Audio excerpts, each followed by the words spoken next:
A new tape breaks from Michael Cohen, President Trump slams the media, and Elizabeth Warren makes her pitch. I'm Ben Shapiro. This is The Ben Shapiro Show.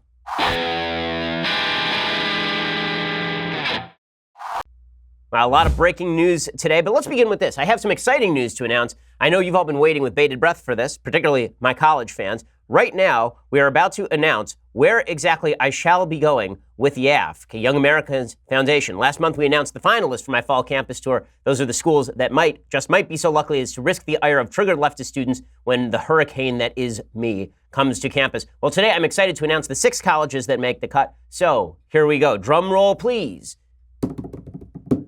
USC. Okay, so we begin with University of Southern California on October 4th. And then we move on to University at Buffalo on October 8th, North Central College on October 10th, University of Wisconsin-Milwaukee on November 12th, Ohio State University on November 13th, and University of Pittsburgh on November 14th. So if you are looking for tickets at any of those lucky schools, then make sure you go over to yaf.org/Shapiro Tour, yaf.org/Shapiro Tour, and get this.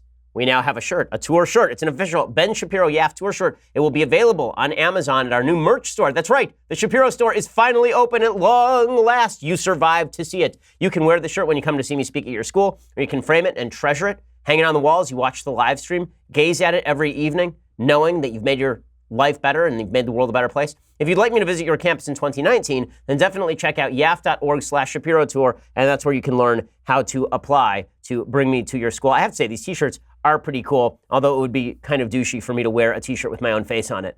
But why would that stop me? I mean, come on. We've met, haven't we? Okay, before we go any further, I also want to mention your Second Amendment rights. So, you've heard all of these stories in the news where a kid gets hold of a firearm and then something terrible happens. Well, you don't want that to happen to you, obviously, but you also want to make sure that you're exercising your Second Amendment rights, which is why you need to go talk with my friends at the USCCA. They want to give your entire family 100% free guide and audiobook for complete firearms confidence. As a person with 2 kids under the age of 5, I want to make sure that I'm doing firearm safety correctly. You should too. Go to defendmyfamilynow.com right now for your brand new kids and guns guide. That's defendmyfamilynow.com. You'll learn the most dangerous mistakes that put kids at risk, proven strategies for teaching gun safety to kids the right way, 8 life-saving tips to responsibly own and store a gun, and a whole lot more. It has never been easier to educate every single member of your family. The guide is life-saving, and you'll get it 100% free when you go over to defendmyfamilynow.com. It's only available for a few days, so don't miss it. Go over to defendmyfamilynow.com, get that free life-saving guide and the peace of mind that you deserve. That's defendmyfamilynow.com. Again, defendmyfamilynow.com. USCCA is a wonderful organization helping you exercise your Second Amendment rights properly. Go check it out, defendmyfamilynow.com. All right, so last night, late in the evening, Chris Cuomo, the slightly lesser block of wood known as the Cuomo brothers, Chris Cuomo on CNN brought out his big reveal. What was his big reveal? His big reveal is that Michael Cohen, the president's former lawyer, his personal attorney, had revealed a tape. Ooh, a tape. Now, we know tape is always bad, except if the tape doesn't tend to show a whole hell of a lot. So here's what happened. Michael Cohen apparently was talking with the president of the United States before he was the president of the United States. This is during the 2016 campaign, and he decided to basically wear a wire into his conversations with Trump, or at least to carry a tape recorder in his pocket. Now, this is not illegal. And a lot of people saying today, isn't that illegal? Like the president of the United States was tweeting out that he thought that maybe this was illegal. This is his tweet. This is 19. So the president tweeted out, "What kind of a lawyer would tape a client? So sad. Is this a first? Never heard of it before? Why was the tape so abruptly terminated? Cut. Well, I was presumably saying positive things. I hear there are other clients and many reporters that are taped. Can this be so? Too bad." Okay, well, it's not illegal for Cohen to tape Trump. It is weird. It's very weird to tape a conversation with your client because the only point of taping a conversation with your client, presumably, would be either blackmail or the possibility of violating attorney-client privilege, or maybe you want to show your client later that he said something that he said he didn't say. But, like, I'm a lawyer. I've never taped a conversation with a client because that would be extraordinarily weird. It is indeed a weird thing to do. It is not illegal because the state of New York, oddly enough, is a one-party consent state. There are different laws in different states around the country as far as whether you can tape people. So California, where I live, is a 2-party consent state. You cannot tape a conversation with anyone unless it's for news purposes. You're not allowed to tape a conversation with anybody without that person's consent, which is why you generally have to get release forms, or you at least have to ask on the tape whether it's okay to tape. That's not the case in New York. In New York, so long as one of the members of the conversation is okay with the taping, in this case Michael Cohen, the taping is in fact legal. So they're taping. And what exactly are they talking about? Well, apparently they're having a conversation about how to pay off Karen McDougal. Karen McDougal is another one of the bevy of porn stars that President Trump stopped during his great adventures in the Vietnam, that is the STD-ridden world of pornography. So Karen McDougal is a former Playboy playmate. The president has basically had sex with, I think, 10 out of every 12 Playboy playmates at last count. Let's not be shy about this. The president is not exactly a sexual miser. He's been rather profligate with his services and with the services of others for several decades. And none of this is a shock because, as I say, all of this is priced in. Right? We knew all of this about Trump for years. This is a guy who used to openly brag about stooping other people's wives. Like, all of this is priced in. Whether you like it, whether you don't, nothing's going to change. People who like Trump. They don't care about this. People who don't like Trump. They're going to pretend they care about this if they're on the left while they don't care about Bill Clinton. And there are a few people on the right who aren't fond of Trump's character and also don't like that this is the stuff that he does. That's a shrinking group of people. In any case, the president is speaking with Michael Cohen, and Cohen is saying, we need to pay off Karen McDougal. And here is what it sounds like. I need to open up a company for the transfer of all of that info regarding our friend David, so that I'm going to do that right away. And I spoke to Alan about it when it comes time for the financing, which will be... Listen, what financing? We'll have to pay you. So I'll pay for cash. No. I got it. Okay, so he then said the part of that conversation that actually matters is the very end. So what's happening here is that there is a guy who owns the National Enquirer, and his name is David Pecker. He is not a joke. That's his actual name. And he and President Trump are apparently very close friends. And the way that this shtick would work is that David Pecker would go out and buy the life rights for all of these women who had stripped Trump, and then Trump would set up a shell corporation and then pay David Pecker to actually convey those rights to Donald Trump so these stories would never hit the press. And apparently this is a fairly regular thing, according to various news reports. Well, as the election approached, Michael Cohen comes to Trump and he says, David Pecker has just bought the rights to Karen McDougal's story about stripping you. And he says, we need to basically figure out a way to pay David Pecker for those rights. We need to give him some cash, and then he'll give us the information, and then the information will never go anywhere. And so we'll set up a shell corporation that nobody really knows about. And the key part of that is at the very end, where Trump says something about cash, and then Cohen says back to him, no, okay. And what's unclear exactly is what Trump is saying. So is Trump saying that we need to pay off David Pecker in cash, or is he saying we need to sign him a check instead? The reason this makes a difference is because none of this is particularly legally relevant. There's nothing illegal about me paying off somebody to keep silent, signing a settlement agreement, buying their life rights. If, God forbid, I were to have an affair or something and pay somebody off, that is actually not illegal because it's not blackmail. It's just me paying somebody off. It's a legal agreement for somebody to shut up. So Trump has done this apparently a lot. There's nothing illegal about that. So he's not in any legal trouble for that, as Alan Dershowitz has pointed out. Where there could theoretically be legal trouble is we are approaching the 2016 election, and Trump wants to keep Karen McDougal silent. And so this acts as essentially a campaign expenditure. The reason he's paying off Karen McDougal is because he wants her to keep quiet in the run-up to the election. Same sort of accusations were made about Stormy Daniels, that the reason the president actually paid off Stormy Daniels is because he thought that if those stories broke right before the election, he wouldn't win the presidency, and he wanted to keep those people quiet, so he paid them a bunch of money. And then, more importantly, he didn't actually report that to the FEC. So if it's a campaign expenditure and he didn't report it to the Federal Elections Commissioner, then that could be a violation of campaign finance law. Now, is it really a violation of campaign finance law? Very difficult to say yes, considering that John Edwards did the same thing back in 2008. You remember John Edwards? That guy, right? Breck Hair Girl, you remember that guy? He, in 2008, was one of the front runners for the Democratic presidential nomination, but he'd been knocking on one of the photographers on his campaign. He actually knocked her up, right? He actually got her pregnant. And then he had a bunch of his campaign supporters pay her like $1 million to shut up.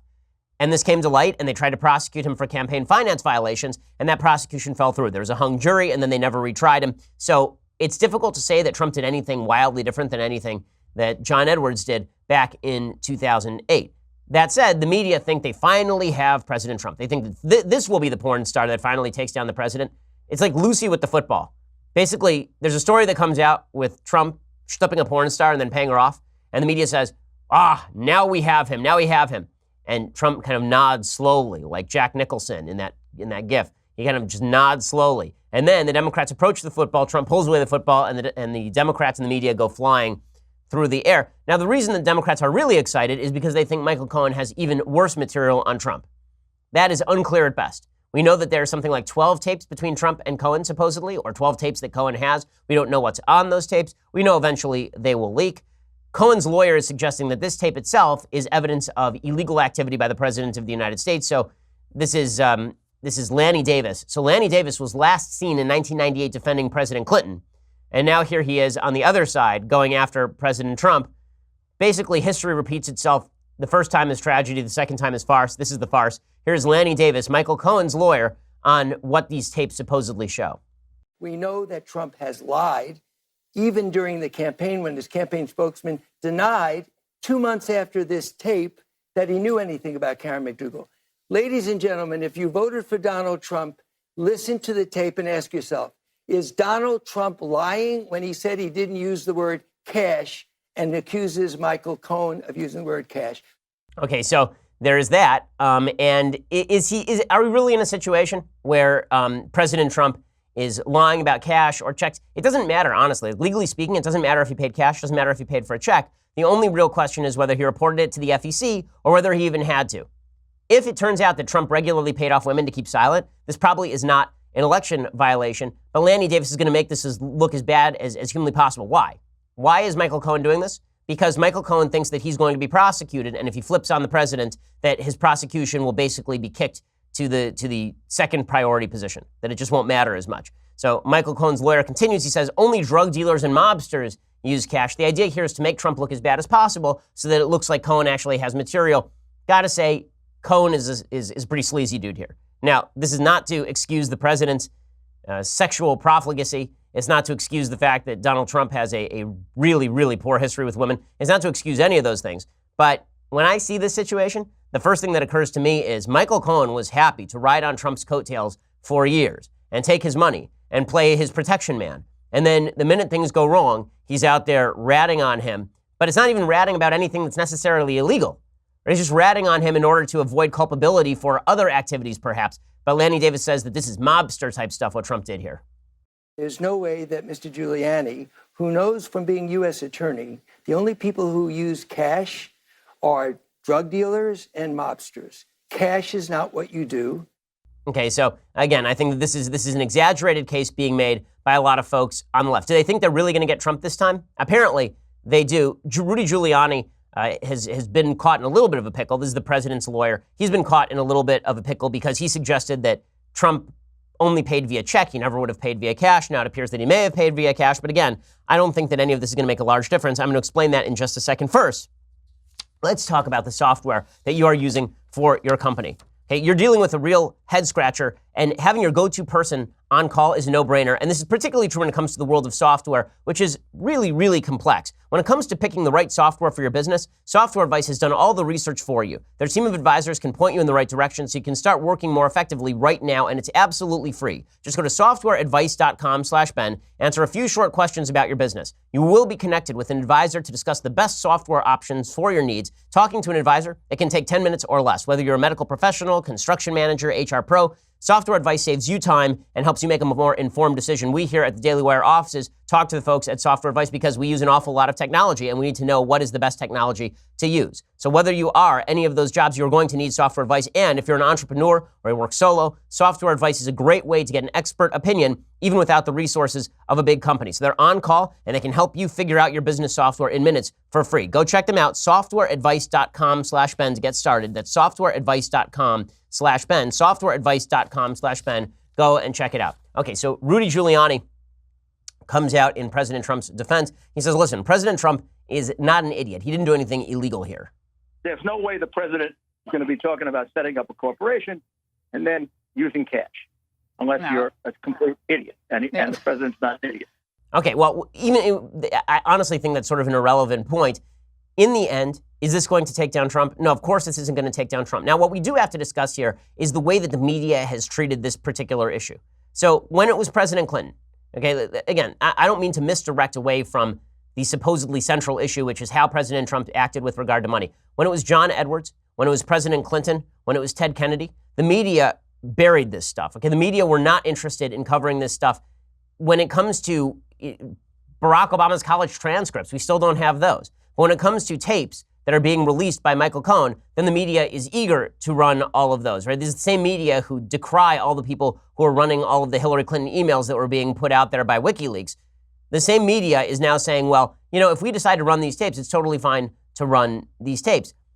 In the end, none of this is going to matter. The reason it's not going to matter is because everybody already has an opinion on President Trump. Everybody already knows that this is the sort of stuff that President Trump does. None of this is particularly telling. None of it is particularly revealing. And none of it is particularly troubling if you already like President Trump. So all of this talk about this is going to take down Trump seems to me wildly exaggerated. And it's a level of enthusiasm that I think is rather uncalled for, given the fact that everybody already assumed all this stuff was true. It's so funny. Every time the left thinks they catch President Trump in a lie, what they realize is that most Americans already thought he was fibbing.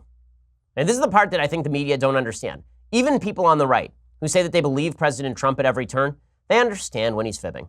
Okay, everybody on the right who says, yeah, no, we believe Trump when he says he never stooped Stormy Daniels. Everybody on the right believes that he stooped Stormy Daniels. And no one cares because they already figured that that was baked into the cake. The same thing is true of Karen McDougal. They figure Trump's going to say what Trump's going to say to get himself off the hook, but they're very understanding about that because they feel as though President Trump is being unfairly targeted. And to a certain extent, they're not wrong. President Trump is being unfairly targeted in the sense that if the same stuff had happened with regard to a Democrat, it is highly doubtful whether the media would be treating this with anything like the same sort of enthusiasm. So, all the talk about why is it that Trump supporters don't just understand, why don't they get on the bandwagon that he's a bad guy who does bad things? Well, the answer is because they already priced that in. And what they decided is that they don't trust you more than they don't trust President Trump because they know where Trump is lying, but they don't know where you are lying. Trump's lies are predictable. Trump's fibs are predictable. We know exactly what he's going to say about Karen McDougal. But when it comes to the media, we don't know when they're going to say something completely, wildly untrue. Now, here's a great example of that. So yesterday, President Trump was speaking at a veterans group, and he started talking about the fake news, right? One of his favorite topics. And he suggested that we should not believe the fake news crap. And the media went nuts. Here's what President Trump had to say about this yesterday. Remember, they have the biggest, best, strongest lobbyists, and they're doing a number. Just stick with us. Don't believe the crap you see from these people, the fake news. Okay, so everybody on the left went nuts over this. How could he say that you shouldn't believe the stuff you read, the stuff that you see? It's Orwellian. He's saying, believe me, not the press, right? As opposed to Barack Obama, who said, don't believe the propaganda over at Fox News. This is nothing new. This is nothing new. And why should we believe the press when they are constantly fibbing about things? Like, really, there are a lot of times when the press undercuts its own credibility. I'll give you a perfect example. So yesterday, Jeff Sessions, or the day before, he was speaking at Turning Point USA, which is it's a big high school event over in Washington, D.C., a lot of big names over there. My friend, Kyle Cashew, who I've mentored a little bit, he helped put together the speakers list. Well, Jeff Sessions, the Attorney General, spoke there, and at a certain point, the students started chanting, lock her up. Now, I've been in a position like this. I was at CPAC, and people started chanting, lock her up. And my immediate response was, there's no reason to lock her up because she's already living in a hell of her own making, and she's wandering around the woods of upstate New York. Jeff Sessions, however, is sort of taken aback by the lock her up chants, and he starts kind of chortling over it. And he sort of then moves on with his speech. Here's what it sounded like. Lock her up.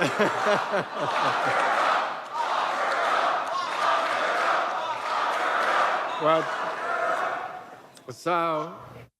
And then he says something like, I heard that a lot during the campaign. The media immediately started running headlines about how Jeff Sessions had led chants of lock her up. I'm not kidding. Katie Tour over at NBC said Jeff Sessions led chants of lock her up over on MSNBC. He did not lead a chant. Okay, they started chanting lock her up. He kind of chortled about it because it's a little bit funny. And then he moved on with his speech. But if you just read the media headlines, it sounds like the Attorney General of the United States is abusing his power by standing there and chanting lock her up with a bunch of students.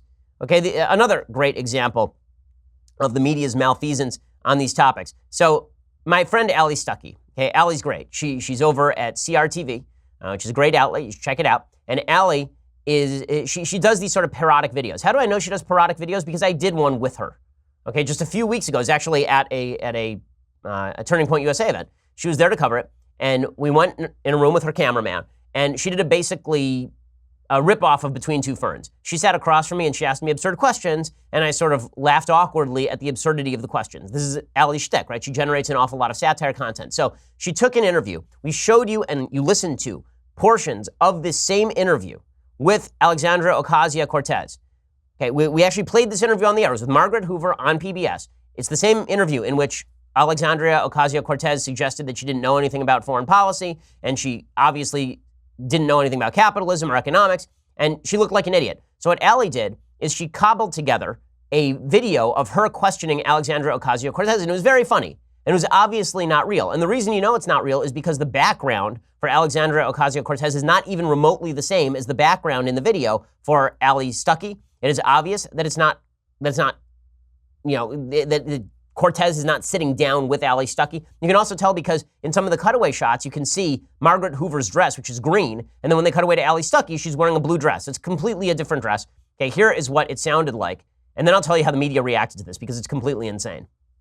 How do you respond to the people who say that socialism has never worked? Capitalism was the most efficient and best economy, perhaps. Abject poverty is at the lowest level it's ever been because of capitalism. Well, I think the numbers that you just talked about is part of the problem. I don't understand.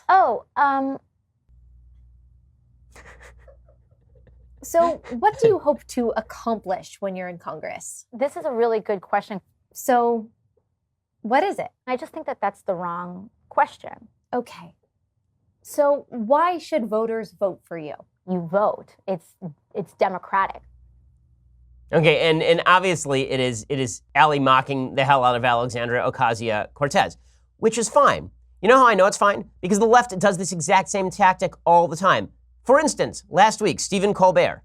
Right, we'll get to Stephen Colbert in just a second because I'm going to show you how the left uses this exact same tactic, and then I'll give you the punchline, exactly how the left treated this Ali Stuckey video because it's totally insane. First, I want to remind you that you may be spending too much on your credit cards, right? We've been living on credit for a very long time, where you're buying it now and then you're paying for it later, except you're now paying exorbitant fees because you didn't pay off your credit card on time. Well, with Lending Club, you can consolidate your debt or pay off your credit cards with one fixed monthly payment. Since 2007, Lending Club has helped millions of people regain control of their finances with affordable fixed-rate personal loans. No trips to the bank, no high-interest credit cards. Just go to lendingclub.com, tell them about yourself, how much you want to borrow, pick the terms that are right for you, and if you're approved, your loan is automatically deposited into your bank account in as little as a few days. Lending Club is the #1 peer-to-peer lending platform, over $35 billion in loans issued. It really is very simple. Go check them out, lendingclub.com/Ben. You can check your rate in minutes. You can borrow up to $40,000. That's lendingclub.com/Ben. So you're doing construction on your house, you need a quick loan, or you want to consolidate those credit card bills.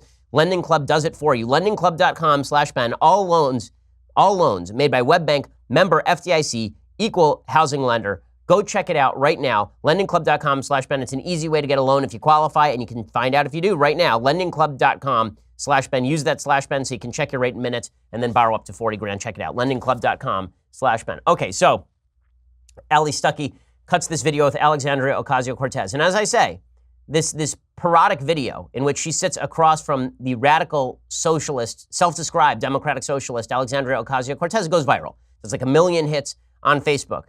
And there's nothing unusual about this tactic, right? It's a frequent comedic tactic. How do I know this? Because Stephen Colbert did it last week with President Trump. So President Trump did an interview with Bret Baier, except Stephen Colbert has significantly better graphic artists than Ali does. Ali basically just cut back and forth one camera shots of her face and Alexandria Ocasio-Cortez's face. Here, the producers over at Stephen Colbert's show are actually able to essentially superimpose Stephen Colbert over Bret Baier in this particular interview. Or with Sean Hannity, rather, in this particular interview. Here's Colbert interviewing President Trump using exactly the same tactic as Ali Stuckey used with Alexandria Ocasio-Cortez. Mr. President, right off the bat, I gotta say, wow, what a summit. You managed to bring both sides of the aisle together to agree that you historically sucked. How do you think your buddy Vlad came off? I thought that President Putin was very, very strong. What else can you tell us about the man? President Putin is very much into undermining our democratic process, having the U.S. over a barrel. Don't tell me, I'll get this. Playing you like a fiddle. Wait, what am I doing? Why don't I just go to the source? Okay, and then he actually just trots over and he sits down with Vladimir Putin, right? So this is a frequent tactic that is used by folks on the left. I'm old enough to remember when you had Conan O'Brien doing a routine where somebody would play Bill Clinton's lips, right, where there would actually be like a still photo and then just Bill Clinton's mouth would move and it would be as though he was interviewing Bill Clinton. All of this is normal comedy, right? This sort of stuff happens all the time. But how does the left respond to basic satire? Which, by the way, is much funnier than what Stephen Colbert did there. That is utterly unfunny. How did they respond? Well, Alexandria Ocasio-Cortez, she tweets this. She tweets, Republicans are so scared of me that they're faking videos and presenting them as real on Facebook because they can't deal with reality anymore. Here's one bona fide truth. Election day is November 6th. No one is faking the video. I mean, honestly, Perhaps we ought to look into a governmental program of forced redistribution of senses of humor so she ends up with one. Because this is crazy. Okay, it is obviously a satire video. Again, Allie makes satire all the time. But what the left really can't deal with, okay, the real truth they can't deal with is that some people on the right actually have a sense of humor. The left wants to paint the right as completely humorless. This is one of their favorite things to do. What the right really is we're all John Lithgow in Footloose. We sit around telling the kids not to dance. That's our thing. But if we're ever funny at all, then it turns out that it's because we're racist, sexist, bigot, homophobes, or because we're faking it. So you could forgive Alexandria Ocasio-Cortez for having no sense of humor about herself. You know, as somebody who is parodied on a pretty frequent basis, I can tell you, I find most of the parodies about me pretty funny. But apparently, if you're a hardcore democratic socialist, humor was outlawed by Stalin a century ago, and so we ought to simply pretend that it doesn't exist. The part of it that's hilarious, though, is the way the media treat this stuff. Okay, so how do the media treat this? So a video producer at Vox tweets this out. He tweets out, wow, this is Ocasio-Cortez PBS interview with Margaret Hoover spliced together with a CRTV interviewer. Notice they never appear on camera together, and the interviewer shot is lit different, plus higher resolution. Took 1 minute on Google to sort out. Reprehensible. Did it ever occur to this guy that they weren't trying to make it look like an actual interview? That the whole thing is parodic? Like, yes, it's shot with different resolution because it was done on the cheap. Because it's not like Allie is spending tons of money on a Stephen Colbert style implant you in the video talking to President Trump. I love that the people on the left were so exercised over this. I mean, they were really exercised over this. The Washington Post ran a full piece about this. I am not kidding. It's a full piece from the Washington Post about the evils of this. Okay, and they tweeted this out. After a fake interview of Alexandria Ocasio-Cortez went viral, its maker said it was satire. Its maker said it was satire? It's obviously satire. It's clearly satire. I understand we live in an era where people are not allowed to make jokes or have a sense of humor, but you have to be out of your mind. You have to be so unbelievably stupid to think that this was meant as an actual legit interview that it amounts to dishonesty. Eli Rosenberg writes the piece. He says, the video traveled quickly after being shared Monday on Facebook, gathering more than 1.5 million views in less than a day. In it, Alexandra Ocasio-Cortez, the congressional candidate from New York whose Democratic Socialist campaign has struck a lightning bolt into the world of Democratic politics, appeared to give bizarre answers in a 2.5-minute video that was staged as an interview with conservative commentator Ali Stuckey on the site CRTV. Ocasio-Cortez shook her head no when Stuckey asked if she had any knowledge about how the political system worked and seemed to imply that Venezuela was in the Middle East and was a model of socialism. But the video did not depict a real interview despite its caption. Ali grills, okay, and the grills is in scare quotes. It's in scare quotes. It's obviously satire. Congressional hopeful and progressive it girl Alexandria Ocasio-Cortez. Instead, it used heavily edited footage. After an outcry, the Facebook page for Stuckey's show was updated to note that the video was satire and included a reference to the original PBS show. But the fact the video traveled so widely has served as another example of how misleading information continues to thrive in the fast-paced flow of information online, despite Facebook's promise to better weed it out. So now the Washington Post is calling for regulation of Facebook because people cannot recognize a satire video. And then you wonder why when President Trump says, why are you listening to the media? So many people on the right nod along go, yeah, that's right.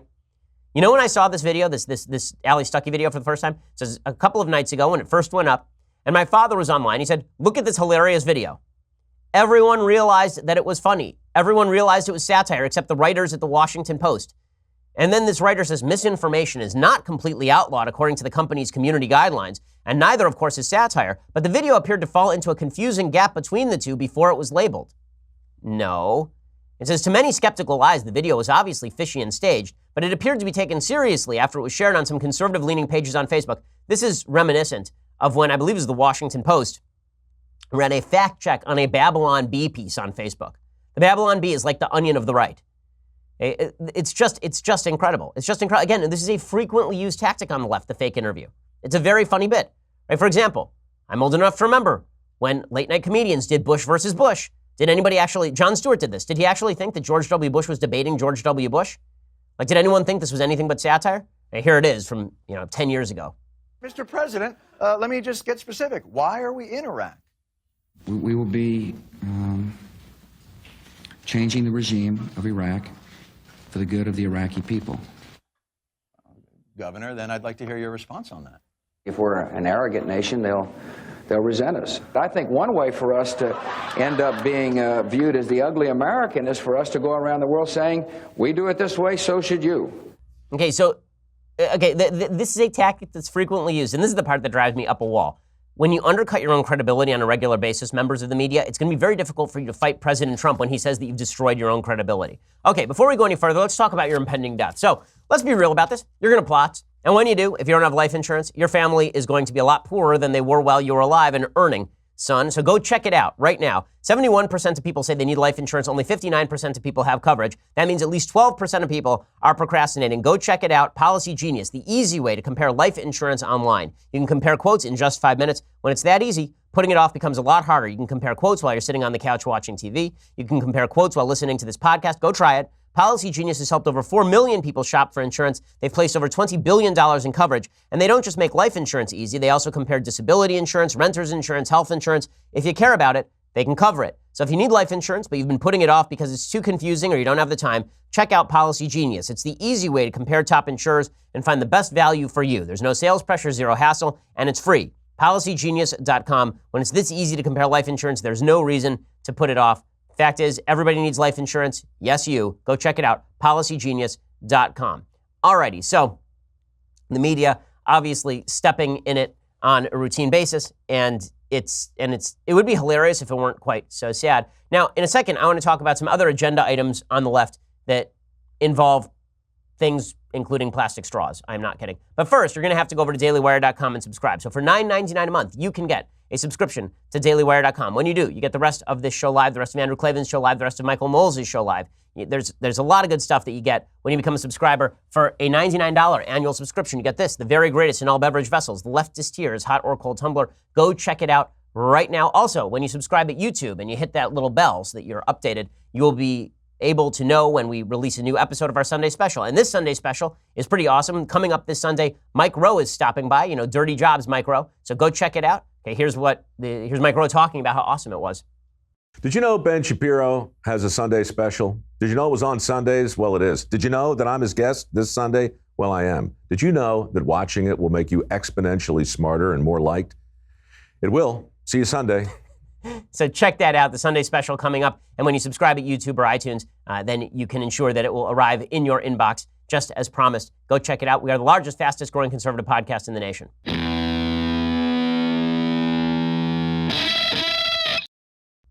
So when the left and the media aren't pretending that satire videos are real for the sake of attacking people, people on the left are also proposing some brand new ideas. There's only one problem. These brand new ideas, they're basically the same as the old ideas. So for example, Elizabeth Warren, she's presenting a brand new idea. It's brand new. What is her idea? She wants to run for president in 2020 as a Native American. And she says that she wants a 50% tax rate. That's what she's looking for, a 50% tax rate. Now, let it be said that people in the top brackets in the United States are already paying the overwhelming majority of actual net tax dollars toward the federal government. Like it's not even close. People at the upper end of the tax spectrum between state and federal taxes are paying well in excess of 40%. If you're in the state of California, you're already paying closer to 50% of your money to taxes. But Elizabeth Warren says we need a 50% top tax rate. That's going to fix all of our problems. What's too high for the top personal rate? It's not about a number. That's what negotiations are all about. It's that... Is 50% obviously too high? Look, there was a time in a very prosperous America, an America that was growing a middle class, an America in which working families were doing better generation after generation after generation, where the top marginal rate was well above 50%. It's 90%. That's exactly right. Okay, the left never, ever, ever will actually give you a straight answer on this particular question. When you say to them, what is your preferred top tax rate? They'll never tell you that it's 100%, but it basically is 100%. Folks on the left will say, when the tax rate's really good is when the top marginal tax rate was 91% under JFK. Ignoring, of course, the fact that everybody basically avoided paying the 91% top tax rate with a variety of loopholes and deductions. But if you really believe that this is a winning campaign in the United States, a winning campaign is I want to raise everybody's taxes dramatically, talk to Walter Mondale circa 1984. Hey, this is your program. Let's raise taxes incredibly high. Yeah, genius ideas from the left. Also, outrage is on the program as well. So Cory Booker also wants to run for president in 2020.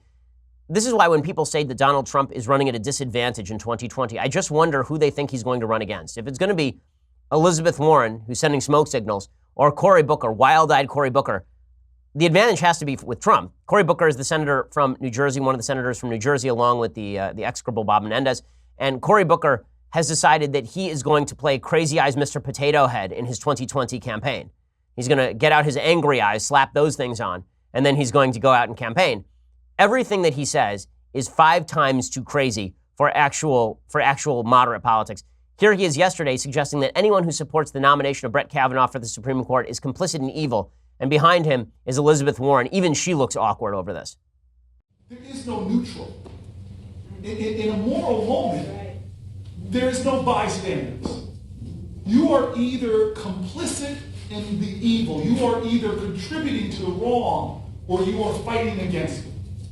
Okay, the outrage routine, every time Cory Booker speaks, he thinks that he is doing the McCarthy era, have you no decency, sir? And it grates really, really quickly. Moral outrage does not work against President Trump, and it doesn't work on the American people. When you're talking about the nomination of Brett Kavanaugh to the Supreme Court, the left is already attempting to mobilize against Kavanaugh's nomination, not by suggesting that there are holes in his legal resume or by asking specific questions about his record or how he will rule on future cases, but simply by stating over and over and over again that you are evil if you support Brett Kavanaugh.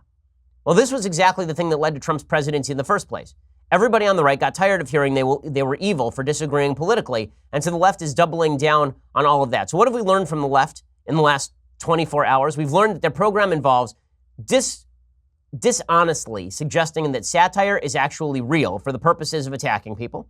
We've learned from the left that they want tax rates radically elevated, and we've learned from the left that you are evil if you support a judge who disagrees with Cory Booker on abortion.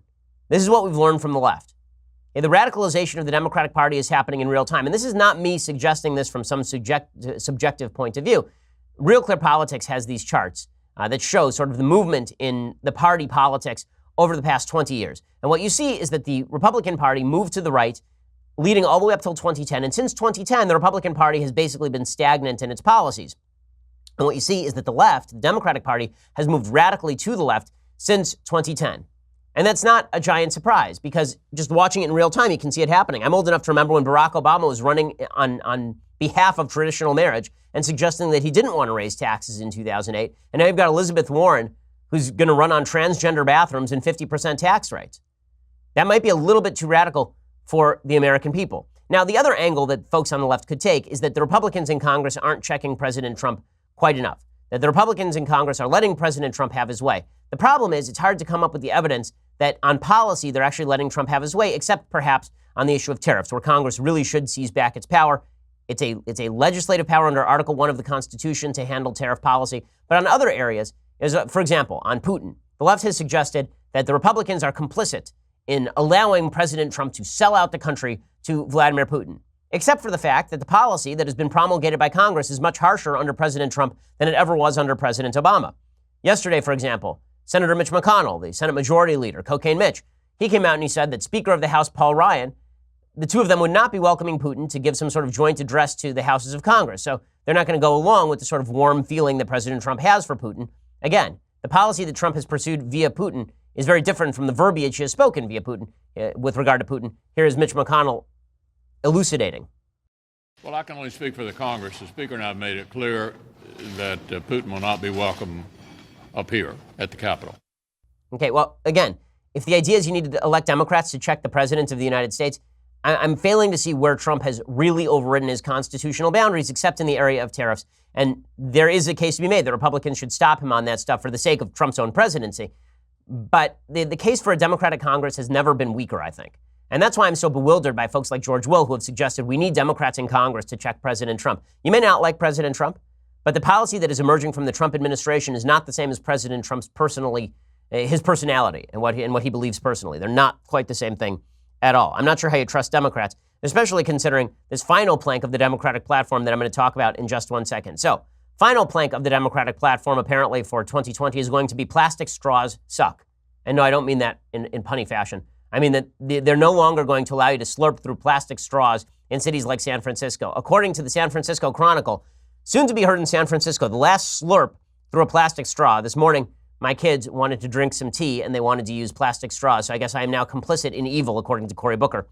The Board of Supervisors passed an ordinance on Tuesday that will prohibit the city's restaurants, bars, and retailers from providing customers with plastic items such as straws, stirrers, or toothpicks beginning July 1st, 2019. If the ordinance passes the board on the second reading next week, it will then be presented to Mayor London Breed. If the mayor signs the measures, retailers will be prohibited from selling single-use food service products made with fluorinated chemicals. So you're not going to be allowed to get like a Starbucks cup anymore. Instead, you're going to have to use biodegradable straws that taste like corn every time you use them. Bars, restaurants, and cafes would only be allowed to provide products like condiment packets and napkins upon request or at self-service stations. Supervisor Asha Safi, she says, this is about changing people's behavior. Do you really need to offer a straw with a glass of water?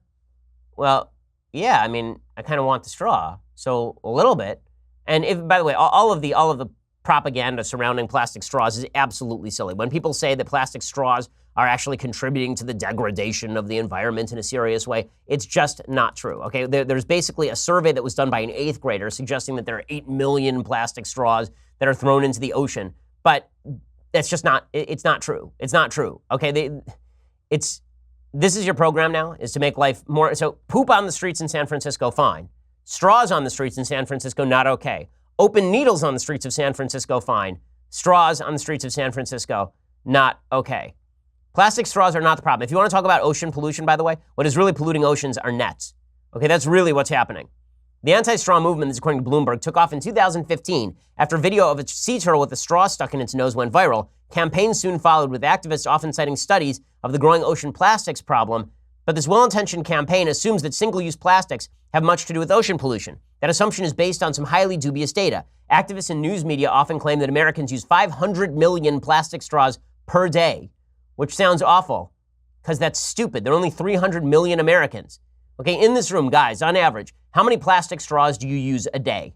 A day. Okay, that's right. Okay, I use 0. Senya uses 0. Mathis uses 0. Okay, the notion, that means that for all of the 3 of us using 0, in order for us to get to 500 million, there has to be some person out there who's using 10 plastic straws in a day for that to average out to 500 million. And somebody has to be using 10 plastic straws. I don't know what they're doing. I don't know if they're like snorting cocaine with straws piled up to wazoo, but that's real weird. And the source of the figure was actually a survey conducted by a 9-year-old. 2 Australian scientists estimated there were 8.3 billion plastic straws scattered on global coastlines, but even if those straws were suddenly washed into the sea, they'd account for 0.03% of the 8 million metric tons of plastics estimated to enter the oceans in a given year. But don't worry, the city of Santa Barbara has also passed an ordinance that will allow restaurant employees to be punished with up to 6 months of jail time or a $1,000 fine for giving plastic straws to their customers. The bill was passed unanimously last Tuesday. A $1,000 fine. So if you go to a table and you just give 4 plastic straws to people, that's $4,000. Or you could do 2.5 years in jail. You could do 2 years in jail for giving 4 customers plastic straws. Santa Barbara's ordinance is likely the most severe straw ban in the country, but of course it is not the only one. By the way, Santa Barbara didn't just ban plastic straws, they also banned compostable straws. So I guess there are no straws available at all. So I guess if you're a disabled person who actually needs to sip through a straw, you're basically screwed, right? I mean, I guess that you could probably have a lawsuit based on this. This is pretty nuts. Okay, this is pretty nuts stuff, but again, the left is not known for its moderation on issues of virtue signaling, and this is merely the latest example of all of that. So again, I'm very glad that the leftists have decided the crucial threat to the planet is plastic straws, and that must be ended immediately. But the spread of poop on sidewalks, that's cool. Homeless people occupying every square inch of Los Angeles, that's fine. Just make sure those homeless people don't have plastic straws while they're spreading disease at Skid Row in Los Angeles, a thing that is actually happening. And priorities, guys, priorities. Okay, time for things I like, then some things I hate, and then we'll do a psalm, an uplifting psalm. I like Wednesdays because we do psalms. Okay, so we are going to do a thing I like. The thing I like today, we're doing jazz all this week. Sarah Vaughan, one of the great voices of all time. This is from her Live in Japan album, and it is just spectacular. She is, again, a once-in-a-century voice. Sarah Vaughan singing for you. So close your eyes, feed your You know, jazz really is the great American musical form, and it's obviously present in stuff like this. You know, from the blues that we played yesterday to the kind of torch songs that you hear here from Sarah Vaughan. It's present in George Gershwin. Jazz is a truly great all-American form of music, largely begun by black folks in the United States. And that's why when I rip on rap, because this is actually music, okay? Again, I don't have to do my spiel about how much I hate rap. Suffice it to say, I don't like rap. Okay, time for a couple of things that I hate. So the thing that I hate today, this is really tragic. So Demi Lovato suffered a drug overdose. She's apparently awake and responsive at this point. She had a drug overdose. People were saying that she had a heroin overdose. She was found unconscious when they arrived at her home, according to media reports. She was treated with Narcan, which is an emergency treatment for narcotic overdoses, at her home. I'm not sure what the story is on how she actually became an addict. So I think the story is that she's told that she became addicted to cocaine when she was actually on Disney Channel. And then I guess she transferred over into heroin. So this wasn't the typical sort of story that you hear with regard to heroin addiction in sort of more prosperous communities where somebody goes to the doctor and then they are prescribed some sort of opioid and they can't get the high from the opioid that they used to, and the prescription runs out, so they start using heroin, black tar heroin instead. There's a great book called Dreamland by a guy named Sam Quinones that I've recommended on the show before about the problem of heroin trafficking in the United States. But there is something to be said about the idea that when you have a severe epidemic of drugs in upper class communities, I mean economically viable communities, that it's not something you can blame on economics. It's something that you do have to blame at a certain point on lack of a moral framework for folks. And that's not to suggest that Demi Lovato is not a victim of her own addiction. I think that addiction can be treated as a disease. I think we have to treat it as a disease. It is also something that self-control helps with, which is why you have 12-step programs, as I've talked about a little bit earlier this week. But the idea that society as a whole is responsible for addictions like Demi Lovato, I have a bit of a problem with this. The reason that I say this is because the same day this happened with Demi Lovato, there's an article in a publication called NME by a guy named Barry Nicholson, and it says, "A most modern tragedy, why we're all to blame for the death of Amy Winehouse." And I just thought to myself, well, I'm not. I have an alibi. Amy Winehouse's death has nothing to do with me. And the article essentially suggests that we are all complicit. Why are we complicit in her death? At the film's core is a single deeply unsettling question. How did a happy, healthy, outrageously gifted 14-year-old glimpsed in its opening moments become a traumatized figure we all recognize from her final months? There are no easy answers. But by the end, the coroner's verdict of death by misadventure doesn't seem to tell the whole story. This was death by 1,000 cuts, an agonizingly drawn-out demise of cumulative influences, appetites, and mistakes. So the basic suggestion is that by humoring our most talented people in their excesses, that we are complicit in their fall. I think there is some truth to that to the people who immediately surround a star. I think there are a lot of people who, when you get famous, there are a lot of folks who surround you who are going to tell you yes to a lot of things, and people who want to be your friends who are going to tell you yes to anything that you want to hear because saying no means you're going to be unpopular with the famous cool kid. You know, we here at the offices know a lot of very famous people, and this is a serious problem with famous people, is that they're often told yes by their hangers-on, and being told yes a lot means that you're going to start engaging in more and more outrageous excesses. That's why it's important to surround yourself with good people as a famous person. In the end, regardless of whether you are famous or whether you are not, if you believe in the idea that there is some level of personal responsibility for your own activity, I think blaming society for consuming your product is a little bit over the top. I don't think that it's the people who watched Roseanne who are responsible for Roseanne having serious life problems. I don't think that it's the people who bought Amy Winehouse albums who are responsible for Amy Winehouse doing what she did. I don't think it's the people who were fans of Demi Lovato who are responsible for Demi Lovato doing what she did either. I'm not suggesting, by the way, that Demi Lovato suggests that it is their fault. But I think there's a tendency on the part of the media to suggest that personal problems are actually societal problems and societal problems are actually personal problems. And that is a serious problem. Yeah, I think that the only way we're going to recover from this is with the belief that a more virtuous society in which we are all held to account and in which we protect each other from our excesses by not setting stumbling blocks in front of the blind. That's the kind of society that's going to protect people who do have a tendency toward addiction, who do have a tendency toward making mistakes in their personal life. Honestly, prayers for Demi Lovato, and I hope and pray, as I would for anyone, I hope that she gets over the issues that obviously plague her. She was sober, I guess, for some 6 years before she sort of fell off the wagon, and that's quite terrible. I hope that she gets back on the wagon. Thank God for Narcan. Thank God that she has the ability to hopefully recover and lead a fulfilled life. Okay, let's check out a psalm. So every Wednesday we do a psalm. We're making our way through the book. Today's psalm is Psalm 4. What's really fascinating about the book of Psalms is there's a really good book that I've recommended on the show before called Poetic Diction. And the basic suggestion of that book is that when you read old poetry, when you read ancient poetry, that it feels more substantive. It feels like there is something more whole about that poetry than there is about modern poetry. And the reason for that is that the language of the time, particularly if you read Psalms in Hebrew, for example, it conveys more meaning than the language now. Like we in the West, in English, we have words for spirit and for wind, right? These are two separate words. The word in Hebrew is ruach, and it encompasses both senses of the word. So the language is richer because it has more embedded meanings in it. And I think that you see that when you read the Psalms. So Psalm 4 says, for the director of music with stringed instruments, a psalm of David. Answer me when I call to you, my righteous God. Give me relief from my distress. Have mercy on me and hear my prayer. How long will you people turn my glory into shame? This is God saying to David. How long will you love delusions and seek false gods? Know that the Lord has set apart his faithful servant for himself. The Lord hears when I call to him. Tremble and do not sin. When you are on your beds, search your hearts and be silent. Offer the sacrifices of the righteous and trust in the Lord. You know, the idea of silence in the face of cosmic injustice is something that Judaism kind of goes back and forth on. Judeo-Christianity goes back and forth on. If you read the Old Testament, there's a lot of protesting against perceived injustices on the part of God. So, for example, the book of Job is all about this, where Job experiences awful, awful cosmic injustice. And God's final answer is to be silent. What is it about silence that matters here? I don't think that it's just God saying, you ought to be silent because I know best for you. I think it's about the idea that when you sit in silence, it causes you to think and to listen. Now, when you're talking, you're not listening. And talking to God is useful. Praying to God is useful. But listening and trying to figure out what it is that might make your life better on your own might be a better solution than constantly crying out to the heavens. Silence is a very effective tool. It's one of the reasons why I think Eastern forms of meditation in many cases are extraordinarily useful.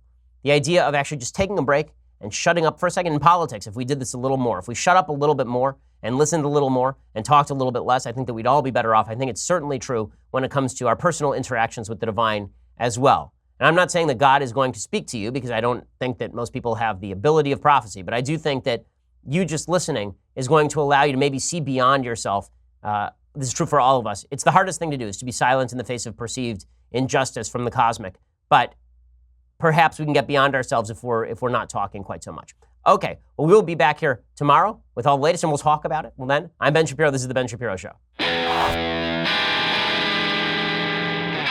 The Ben Shapiro Show is produced by Senya Villarreal, executive producer Jeremy Boring, senior producer Jonathan Hay. Our supervising producer is Mathis Glover, and our technical producer is Austin Stevens. Edited by Alex Zingaro. Audio is mixed by Mike Caramina. Hair and makeup is by Jesua Alvera. The Ben Shapiro Show is a Daily Wire Forward Publishing production. Copyright Forward Publishing 2018.